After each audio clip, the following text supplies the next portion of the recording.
My husband knocked on my door 2 years after he died and said I can explain. Wesley and I had been married for 7 years when he died in a car accident on a business trip. The police called me at 6 in the morning and said his rental car had gone off a cliff in Montana and the body was too burned to identify that. They found his wallet and his wedding ring in the wreckage, 29, with a 4-year-old old and a 6-year-old old, and my whole world collapsed in a single phone call. His parents flew in for the funeral and I gave a eulogy through tears. My oldest tugged my dress at the burial and said, "Mommy." When his daddy coming back, I knelt down and said, "He's not coming back, baby. He's in heaven now," she said, but I didn't get to say goodbye. I held her while she and promised myself I would hold our family together no matter what. I got a second job to support the girls and went to therapy twice a week. My therapist said, "You're doing incredibly well for someone who lost their partner so suddenly." I said, "I don't have a choice. My girls need me to be okay." I learned how to be a single mother and how to fix things around the house. When the kitchen sink broke, my neighbor offered to help and I said no, thank you. I need to learn how to do this myself. My youngest started having nightmares about car accidents and I would hold her and say, "You're safe, mommy's here, nothing bad is going to happen to you." Around the 18-month mark, my therapist said, "I think you're ready to start living again." I said, "I think so too." Then 3 weeks ago, I heard a knock at my door at 9 at night while the girls were asleep. I opened the door and my dead husband's and was standing on my porch. And I screamed so loud my neighbor's lights turned on. Wesley held up his hands and said, "I know this is a shock, but I can explain everything." I couldn't speak because he looked exactly the same except for a beard and longer hair. He said, "Can I come in?" I said, "You're dead." He said, "I know it looks that way, but I had to disappear because it was the only way." I said, "The only way to do what he said, to claim what's rightly mine." I said, "Wesley, what the hell are you talking about?" He pulled out his phone and showed me some website about European royalty and said I took a DNA test 2 years ago and it showed I'm directly descended from the Austrian royal family.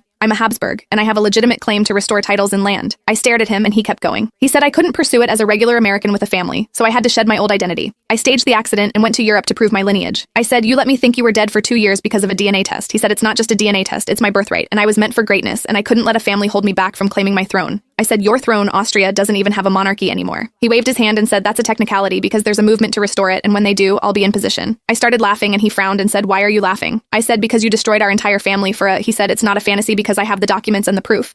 I said, "Then why are you, Wesley? Why aren't you in Austria sitting on your throne?" His face changed and he said, "There were complications with the paperwork and I ran out of money, but once I get back on my feet, I'm going back," I said. "And you thought you'd come here to the family you abandoned?" He said, "I thought you'd understand and I thought you'd wait for me." I said, "Wait for you. I thought you were dead." I had to explain to our daughters why daddy was never coming home. His face softened and he said, "How are they? How are my girls?" I said, "They're not your girls anymore." He tried to push past me and said, "I want to see my daughters." I blocked the doorway and said, "You gave them up when you chose a fake crown over them." He said, "I'm their father." I said, "Their father died 2 years ago, and that's what they believe." He started crying and said, "You can't do this to me. Those royal people in Europe didn't accept me and said my documents were forged. But you have to accept me because you're my wife." I said, "I'm your widow. Wesley, there's a death certificate with your name on it, and as far as the law is concerned, you don't exist." He grabbed the door and said, "Please, I have nowhere else to go." I said, "You should have thought about that before you faked your own death to become pretend royalty." I closed the door in his face. Wesley is under investigation for insurance fraud, and I told my daughters the truth. They said they let like him better when he was dead.